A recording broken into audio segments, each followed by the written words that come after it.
Olá, investidor! Meu nome é Wagner Caetano. Hoje, dia 12 de junho de 2020, 13 horas e 9 minutos. O dia do meu nascimento e meu número de sorte, 13 e o 9. Dia dos namorados, inicio agora os trabalhos, desejando uma excelente tarde a todos.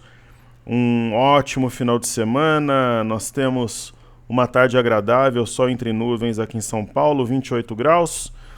E espero que os estudos sejam úteis para a sua formação como investidor. Caríssimos, eu ofereço, juntamente com a minha equipe, maravilhosa equipe, o treinamento Seja Bem-vindo à Bolsa, gratuito para iniciantes e investidores de nível intermediário. Fala até de imposto de renda. Para a galera que gosta das comunicações via Telegram, nós temos um grupo gratuito, que fica na descrição dos vídeos. Muito obrigado pelos elogios, pelos agradecimentos em relação ao radar internacional que eu fiz ontem. Eu tinha um compromisso, eu cancelei. Para me posicionar diante de um cenário turbulento, independente do meu grupo estar comprado, estar vendido, estar líquido e tal, eu achei que eu tinha que me posicionar e assim o fiz e fiquei muito feliz em saber que agregou. Perfeito? O seu like é importante, compartilhe o vídeo e vamos em frente. Deixa eu só ver um negócio aqui, pessoal, eu vou só tirar o... Senão eu ia acabar entregando minha carteira internacional completa aqui. Agora sim. Caríssimos, nós tivemos ontem, né, acho que vale a pena começar pelas bolsas americanas, um forte movimento de aversão ao risco, um gap, uma alta de 6,90 no Dow Jones. E apesar da alta de hoje, esse patamar de preço ainda me incomoda bastante. Por que me incomoda? Porque esses 4 candles aqui, eles estão isolados. Sabe o astronauta quando está lá no espaço? Isso daqui fica parecendo uma ilha de reversão juntamente com o rompimento falso de 27.102. Fato é, nós tivemos o fechamento deste gap no Dow Jones, está acima da média de 21, formando talvez um Arame Cross, mas eu espero uma resposta um pouco melhor para a gente acreditar numa recuperação ao longo da próxima semana. Se nós pegarmos aqui o gráfico semanal, semana passada subiu 6,81 e agora está caindo 5,59, quer dizer, está colocando em xeque o candle da semana passada, apesar de segurar na média de 21. É a mesma coisa o S&P. A gente teme pela ilha de reversão e rompimento falso, né? Aqui formaria uma ave migratória, mas eu acho que o S&P e o Dow Jones eles precisariam acelerar essa queda no final. Apesar do índice Nasdaq estar na média de 21, na LTA, eu acho que precisa uma reação, fechar um pouco mais perto da máxima, na minha visão, para não deixar esse sinal tão negativo. Aí nós temos o EWZ, a ETF brasileira negociada em Nova York, se aproximou ontem da média de 21 e fechou esse gap, só que deixou ele de reversão também, mas teoricamente a correção foi cumprida, porque quase tocou a média, né, a máxima e mínima de hoje mais alta, só que ontem caiu 7,84, agora está subindo 3. Seria interessante um fechamento em 4,5% de alta, aí passa confiança, na minha visão. E o VIX é um caso sério, né? Porque ontem simplesmente ele subiu 47,95 e hoje está caindo somente 3%. Ele tem uma região aqui importante, ó, 40,32 sentiu, e ele tem o 39,28. Precisaria fechar abaixo de 39,28. E mais perto aqui da mínima, para passar uma ideia de que a semana que vem poderia ter realmente uma recuperação. Essa é a minha visão aí da coisa, ok?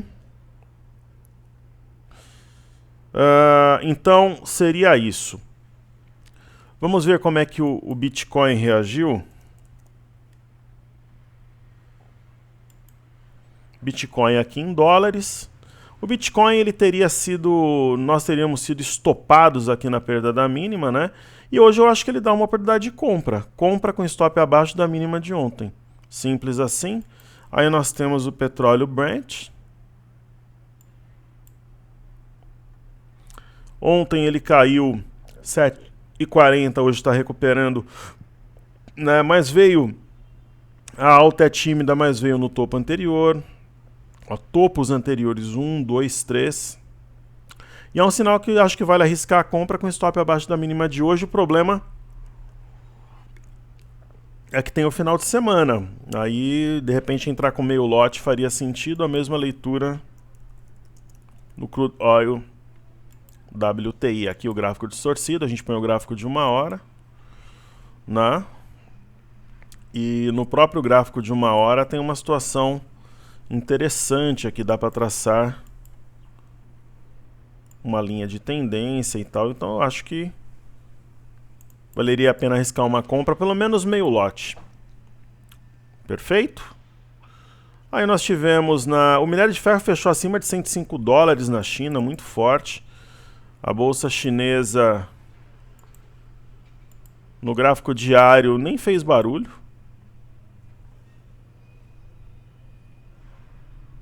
Né, ela abriu em queda, mas aí recuperou tudo. Acho que até de acordo com os futuros americanos que estavam fortes. Né, ela sentiu essa LTB. E veio fazer um pullback aqui, né? Mas nem cumpriu, só que essa barra é uma barra de força. Né, e aí nós temos a Bolsa de Paris. Né? Ontem uma queda muito forte, 4,71. Será que tem gap aqui, ó? 5.052,75, 5.000, vê a mínima, 5.060. Tem um pequeno gap aqui, tem a ideia da ilha também, só que está num topo anterior. Eu acho que é uma reação candidata pelo menos a um repique. Agora a questão é ver se vai ser um repique ou vai retomar o fôlego de fato, né? É uma alta fraca, no índice DAX também devolveu tudo. Ok, né? No índice DAX está na média de 21 e tal, mas precisaria uma reação melhor. As bolsas na Europa muito fracas. E no caso do índice FTSE, colocando em xeque esse canal de alta, ele teria que respeitar e começar a trabalhar acima do canal. E o sinal do índice FTSE é ruim, porque é aquele candle pequeno na parte baixa do Marubozu, né? Então, o fechamento americano hoje vai dizer muito para a semana que vem, mas é um sinal preocupante nas bolsas da Europa. Ok? Vamos falar aqui do DI, DI1F25 e FNC.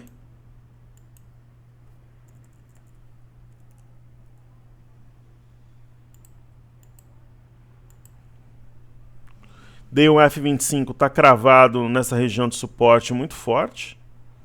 Acho que eu gosto de pegar movimento grande, né? Então aqui não tem nada nesse sentido no momento que indique alguma coisa mais, uma expansão, alguma coisa assim. Aí temos o IFNC. O IFNC está num ponto chave parecido com o que ele fez aqui no dia 29 de maio. Quer dizer, bateu uma, bateu duas, três, quatro na mesma região, veio até a LTA.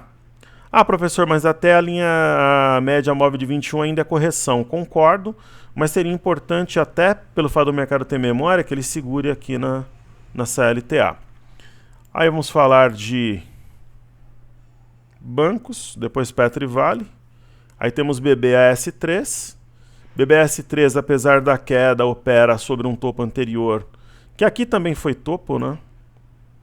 No mês de março, gap fechado, se aproximando de média, um movimento enigmático, bastante duvidoso, dúbio.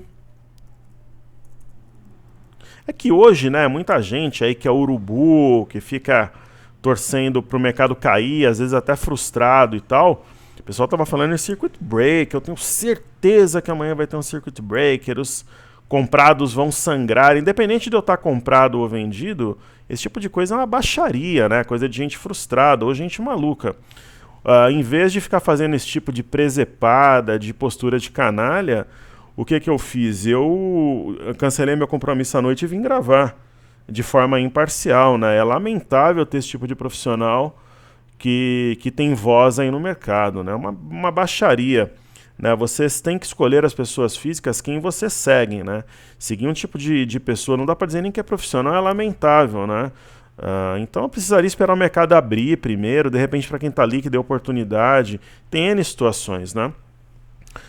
E no caso aqui do gráfico do Bradesco, é um candle pequeno na parte baixa do Marubozu, né, e abaixo do 22,01. Então passa bastante desconforto para quem está posicionado. E não vai ser diferente com o YouTube. O YouTube 4 é uma situação semelhante também, muito parecido com o Bradesco. Gap fechado e região da bagunça aqui, só um mágico, né, para ter uma leitura do gráfico nesse momento, né? Não testou média, fechou o primeiro gap, o segundo aberto. Perfeito? Mas tem muita coisa aí para garimpar na bolsa, pessoal. Tem muita coisa dando oportunidade hoje. Só que tem que saber o ativo certo, não é sair comprando qualquer coisa. Ok, tem a Via Varejo, que é uma das ações que estão no meu portfólio. Né? Tá reagindo com serenidade nessa região aqui. Aqui tem outro gap, inclusive, né? Ele é o ativo dos gaps, parece um queijo suíço. E eu continuo com a ideia de vender entre 15 e 16 reais, mas não agora. Depende se semana que vem tiver uma reação, aí haverá o divórcio, ela sairá do meu portfólio. Então eu falei de todos os ativos, vamos falar do dólar então. Puta, e quando o pessoal chama o dólar de dolinha, meu pai do céu. Dolinha é dose. Dolinha. É mais fácil chamar de dolly, então. Pelo menos é mais criativo e menos vulgar. Nós temos aqui um arame, um candle, parece uma barra elefante aqui. Apesar que não tem uma dimensão um pouco mais limitada. Mas qual que é o grande barato aqui? Esse fundo. Na região aqui de 5.050, marcado no dia 9/5. O mercado bateu ali e sentiu. Se romper, vai na média de 21. Né? Se não, ele vai ficar passeando aqui, trabalhando de maneira errática, o que eu acho bastante possível. Né? A gente tem esse gap aqui, ele foi quase fechado, não chegou a ser fechado. E o dólar está na região da bagunça. Né? Simplesmente eu acho que vai ficar com essa alta entre 1,10, 1,30, 1,40 durante o dia. Não vai ter direção. Hoje, sexta-feira. E aí a gente tem, vamos falar do Ibova 11 mini índice. Nós temos o Ibov caindo 2,72. É uma correção desconfortável, mas já tinha o sinal, estrela cadente, 4 candles tentando passar a mesma região. Tem suporte a 92,230. Está trabalhando levemente abaixo do suporte. E se trabalhar de lado, a média vem aqui e cola no preço. Se tiver uma correção mais aguda, né, poderia bater e voltar, mas enfim, tá com cara que vai ficar o enigma aí para o final de semana. E aí tudo vai ser embutido na segunda. Existem momentos fáceis de operar e momentos difíceis. Por exemplo, a gente pegou um mês de maio fácil de operar. O pessoal da imersão fez a festa, a gente entrou nos 80 mil pontos, isso em maio, né? Saiu no... a gente acabou, a gente zerou o que restava da operação no índice acima dos 96 e tal. Agora já é um momento mais difícil. Não tem sinais muito claros. Porque o camarada fica com medo de ficar de fora, aí ele não sabe se compra, mas ele tem medo de cair mais, então é uma situação complicada. Há a ideia da ilha aqui também, né, porque há um gap entre anteontem e hoje. E o mercado fica cabreiro com a ilha, mas ao mesmo tempo ele fica otimista, porque houve o teste da linha alta desse canal e aproximação de média. E tem o 88, 81 aqui que é importante, está praticamente trabalhando nele. Então é um enigma nesse momento. Né? E antes da gente falar do mini índice, deixa eu ver de repente alguns destaques aqui. Falar de umas duas ações aí.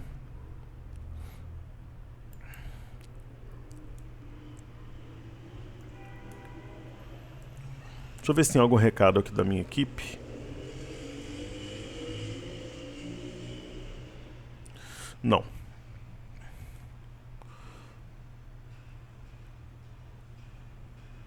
Tem Carrefour e CVC. Vou falar das duas aqui. CR Dizem que quem segura as pontas do Carrefour é o Atacadão, né, pessoal? Eu tinha um amigo, hoje em dia não tenho mais contato. Não sei se é meu amigo ainda, faz muito tempo que eu não falo, que ele me falava, o Carrefour não consegue dar lucro consistente no Brasil. E acho que o gráfico reflete isso, né? Apesar da alta de hoje, é uma tendência de baixa clara. Por exemplo, se eu tivesse que dar uma entrevista ontem, antigamente era muito comum, você dava entrevista, eu achava uma pergunta meio boba assim, mas o pessoal dizia o seguinte: qual ativo que você não compraria no momento? Putz, Carrefour. Aí você fala, professor, mas você não me ensinou que tem aqui um fundo, um topo e um fundo, e se romper 19,20 faz um pivô de alta? Eu concordo, mas eu não compraria mesmo assim. É um dos ativos que eu tenho aversão aí. Dizem que o Atacadão, inclusive eu tenho um imóvel no litoral de São Paulo, de vez em quando eu tenho ido para lá. De vez em quando eu tenho ido, é dose, né? Tenho ido para lá, e o Atacadão eu nunca tinha ido, é um bom supermercado. É um bom supermercado.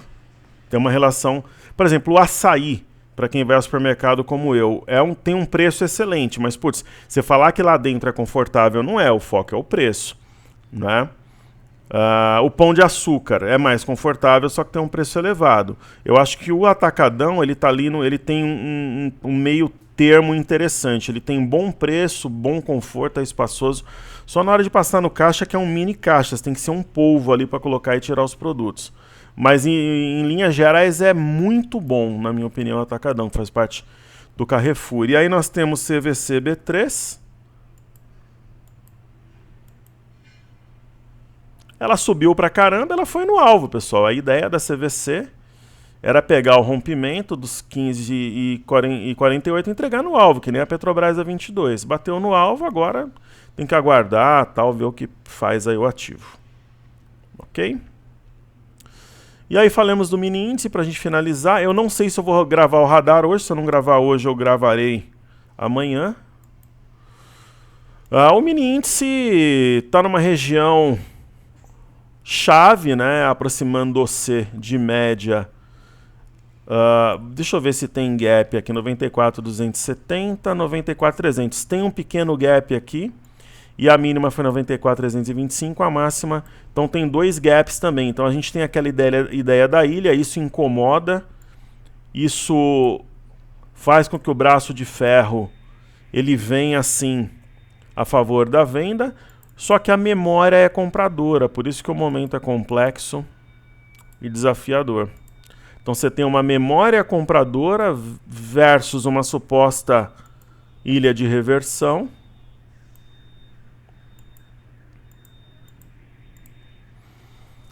Não chegou nem tocar a média de 21, se o mercado trabalhar de lado aqui ele puxa essa média. Mas assim, eu acho que tem um divisor de água. Se fechar acima de 92,990, favorece mais a compra. Se fechar abaixo, favorece mais a venda, mas sem nada absolutamente definido. Ok? O que é possível a gente perceber aqui num gráfico, por exemplo, de 30 minutos, lembra daquele canal que eu tracei aqui, ó, a linha baixa e tal, que guiou o desafio dos 90 mil pontos? Justamente o mercado está na parte alta desse canal. Ele está com duas situações importantes. Primeiro, nós tivemos um topo triplo, perda de LTA, mercado veio abaixo. Agora ele está trabalhando numa região de suporte, que é o 91,970, que gerou a última pernada de alta consistente. E ele também está ele está justamente nessa região e na região de pullback da LTA. Aí você fala, professor, mas ele está abaixo do 91,970 e abaixo da LTA. Mas ao mesmo tempo ele sinaliza um fundo duplo. Então é uma bagunça completa, um gráfico bastante errático, muito difícil de ler. Essa que é a realidade nesse momento. Hoje é um momento que para operar tem que ser mais um mágico do que um trader, porque a gente tem um gráfico errático, enigmático e com sinais dúbios. Agora, onde que estaria o eixo do fundo duplo? 93,365 é justamente a máxima de hoje. Então é isso aí, espero ter ajudado. Deixe o seu like, é muito importante. Compartilhe o vídeo, o canal do Telegram na descrição. Seja bem-vindo à Bolsa à disposição. Entrando no site toptraders.com.br, você coloca nome, e-mail e recebe informe cenário que eu mandei hoje, caprichado como sempre. Um forte abraço a todos, pessoal. Até ou hoje, mais tarde ou amanhã no radar. Valeu!